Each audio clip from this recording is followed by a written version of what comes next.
EM World Media back again, and we got a heck of a story. Ayesha Curry back at it again with the nonsensical takes. Ayesha, why are you doing this? Okay, before I get into the story, let me make a public service announcement and start by saying relationships and marriages are one of the hardest things to maintain over a period of years. Things like monotonous routines, your outlook of your partner, it becomes boring and mundane after a while once you've done it for so long, man. But let's get into it. Let's get to the juicy shit. Y'all remember the story where Ayesha Curry commented saying, That really bothers me and like honestly has given me a sense of a little bit of an insecurity is the fact that yeah, like there are all these women like throwing themselves, but me, like the past 10 years, like I don't have any of that. Like I have zero, this sounds weird, but like male attention. And so then You like I don't begin even to realize internalize it and I'm like, is something wrong with You're me? not, Like you're not looking. what You're not like looking. You're not even. But I'm gonna tell you something else too. When your radar's turned off, because I dealt with that for years too. Like, and I was young, like you. Yeah, I'm like that's oh my not God. fair. I mean, because I don't want it, but it'd Yeah. be nice to know that like someone's looking. I understand what she's saying. 90% of women, whether they admit it or not, they feel this way. Women like a man who has a lot of options because nothing else keeps a woman wanting you besides the validation from another woman. Let's compare Steph Curry to a precious item. If no one wants your gold ring from 1960, throw it on the floor and people walk past it all the time, it has no value. Simple as that. Simple as that. If you see 100 people running over to that gold ring going crazy, that ring must have some value. And that is the case right here with Steph Curry and Ayesha. She's seeing it as, well, he gets all these fans who are basically throwing themselves at him. It's not even just because his looks or anything like that. He's Steph Curry. He made a way for himself to become a household name. And people have enough respect for Steph Curry not to throw themselves at you. So you shouldn't feel bad about that at all. And this leads me into the next thing. Ayesha Curry's current interview with, oh, what's her name? What is that girl's name? Call Me Daddy. I don't know what's up with that name. It just rubs me the wrong way. Ayesha Curry gets on there and she makes a couple statements. Did you always knew you wanted a big family? No. So I didn't want kids. I didn't want to get married. I thought I was going to be career girl and that's it. And I had my eyes set on my goals. And I was never the little girl that like dreamt about the wedding dress and all of that. And then it happened so early in my life. So it's like, it's one of those things like you don't know what you actually don't know what you want. It's so hard also to be the woman in a situation where you're like, men just don't get as much scrutiny. Like they can maybe tell him like your fucking shots suck tonight, but like the looks and all of that is just like not a factor of conversation as much. No. Did you talk to Steph about it? Like, or did you kind of keep it within yourself so it didn't? I do not have a bone in my body that can keep anything to myself. So if it comes to mind, it's coming out. And he's so gracious. Like he tries to resonate with me, but he just can't. And he also comes from a place of like, it's effing stupid. Like, it's not true. So why? And I'm like, but wait, like, listen to how it makes me feel. And he's like, but why does it make you feel like that? It's not real. After we got married, we found out we were pregnant with our daughters so quickly. I didn't even have time to think about what I wanted anymore. It's so interesting. I spent my entire life like trying to work towards something and then it kind of just disappeared and I didn't think twice about it. But after my daughter turned 1, I remember there being a shift and being like, I have goals for myself. Like, this doesn't feel right. I love being a mom, but I love doing other things too. And I need to get my shit together and figure out what that looks like for myself now. If I have a career and I'm not home, like did you experience that? I still experience that. I still experience that. I'm always in therapy talking about this. If you lose all of those things that were interesting about you, even for yourself, like even the things that made me feel confident and cool, then what, like, What are you doing? Ayesha, that's understandable. And I see a lot of women agreeing with this take right here that, oh, she gave up everything in her life to be the basketball wife and blase, blase. Y'all do realize one major thing. When somebody gets on their knees and pulls that ring out the box and says, will you marry me? There's no gun to your head that says, you gotta do it. You can say no. You can say, I don't think marriage is in the cards for me right now.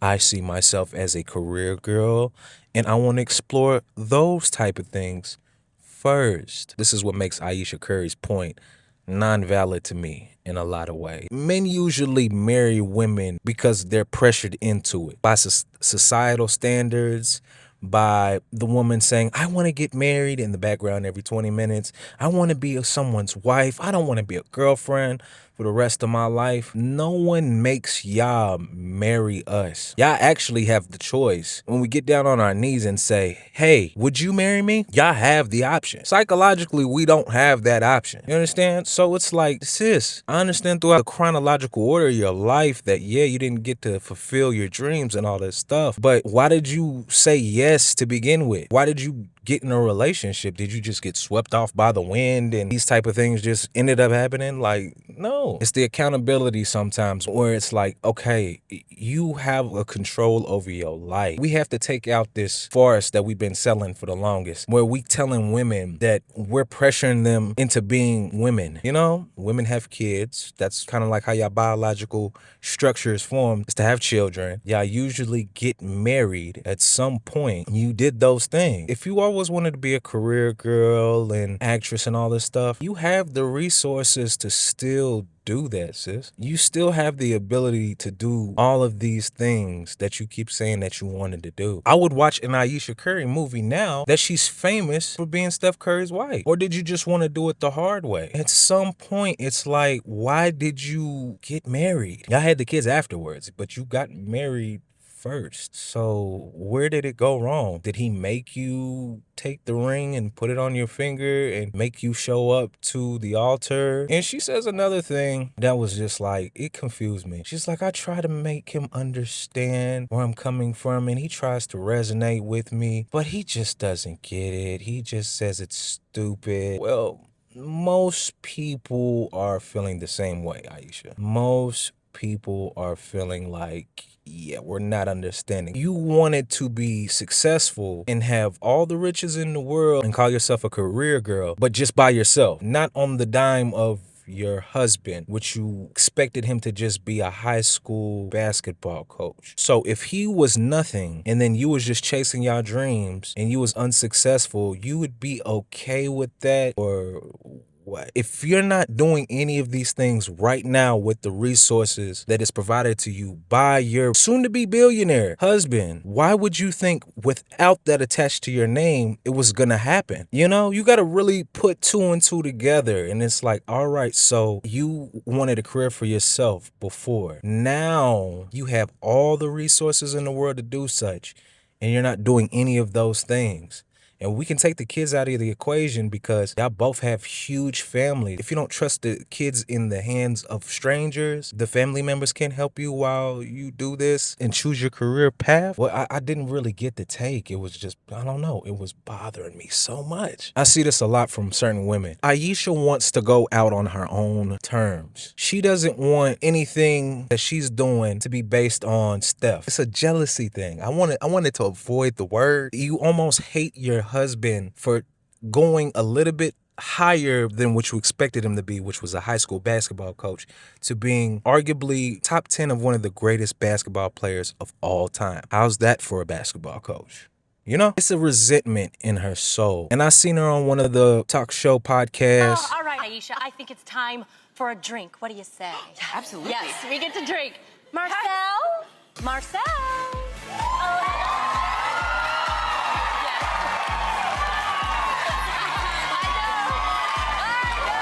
I understand it's a joke, and I took it as a joke. But the thing is, these jokes are used as a seeking of attention. You know, like, hey, look what I did. You know what I'm saying? You're married to one of the greatest basketball players of all time. He's a church-going dude. He's highly fearing of God. Some of the things you do don't match the image of his platform, you know? So yes, I have to say, you're embarrassing this man. Ayesha had a tweet back in 2015 talking about, I see all these girls dressing half naked. Nope, couldn't be me. I'm a wholesome wife. Something like that. I'll post a tweet up there so y'all can see it. 10 years later, 2025, all I see Ayesha Curry doing is dressing the same way as these women she was talking about. What it goes to show is you was playing the role for so long, but deep down inside, a lot of these women, they want to be looked at in high reverence by other men. They want to be looked at as sexually appetizing and stuff like that. I guess there's nothing wrong with it if you're not married to one of the greatest basketball players of all time. It's something about it is like, it's just screaming, I got to have some attention. I'm about to be She knows her internal clock is running low. She has to experience those times that she's never had before, because she already admitted on camera that Steph was one of her first everything. First date, first kiss, first blase, first making love session, whatever. She's never known what it felt like to be with anybody else. And as great as Steph Curry is, Ayesha just sees Steph Curry as little Wardell. Little Wardell Stephen Curry. He's not special in her eyes, no matter how much money he's got. She's known the man without money. She's known the man with money. She's known the man on his good days. She's known the man on his bad days. So she doesn't see him in a high reverence like we would. So when she gets the chance to, she explains herself on these podcasts like he's just little Wardell, like he's not who the hell he is. And that's what makes it so disrespectful to us. Stephen Curry has been on the record defending his wife. He even went at Killer Mike for making a bad comment about him to a TikToker. So really, at the end of the day, all that matters is he wants his wife. He's not upset, visibly not upset with what she's doing on these podcasts. And he's defending her and supporting her every chance he gets. This is going to lead to my final point, where people have came up with a conspiracy theory that Steph has done something to Ayesha Curry, maybe cheated, stepped out, maybe sent a sneaky text in someone's DM, and she found out about it, and every chance she gets, she wants to publicly humiliate him to remind him of what he did. My counteraction to that is, do y'all know who Dell and Sonya Curry are? Dell and Sonya Curry are Stephen Curry and his brother Seth Curry's parents. Do you know what happened between Dell and Sonya Curry? Sonya Curry stepped out on Stephen's father, who was classmates with Dell Curry. Traded my old nigga, he was just a lease. Right around town till I leave. I gave that boy a round, spin him back to the street. Like la-da-dee-da-dee-da. Yeah, I spin him back to the streets like la-da-dee-da-dee-da. They were classmates with each other, and Sonya Curry was having a extramarital affair with this man once they started getting older, because Sonya Curry was tired of being in the shadow of Dell Curry as well. Are we seeing a pattern here, folks? I question that maybe it's quite the opposite, that maybe Steph didn't do nothing to her, but he's trying to avoid the sins of his father by doing everything it takes so he doesn't end up having an Ayesha Curry turn like his mother to a Sonya Curry. Something to think about, folks. But yeah, I'm going to wrap it up right there. Tell me y'all thoughts. Is Ayesha Curry tripping? Should we mind our goddamn business and just stay where we at? Peace.